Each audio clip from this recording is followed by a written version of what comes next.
भगवंताचं नाम, त्याच्या संबंधी केलेलं उच्चारण हे काय करतं, आपल्याला संसारापासून उपरती करून देतं.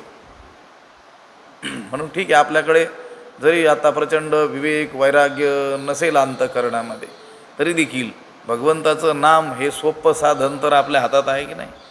सोपे हे साधन लाभ येतो घरा, वाचेशी उच्चारा राम हरी.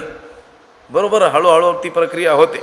भगवंताचं नाम आपण आवडीनं घेत गेलो, आणि नसली आवड तरी घेत गेलो तर हळूहळू काय होते, आवड उत्पन्न होते.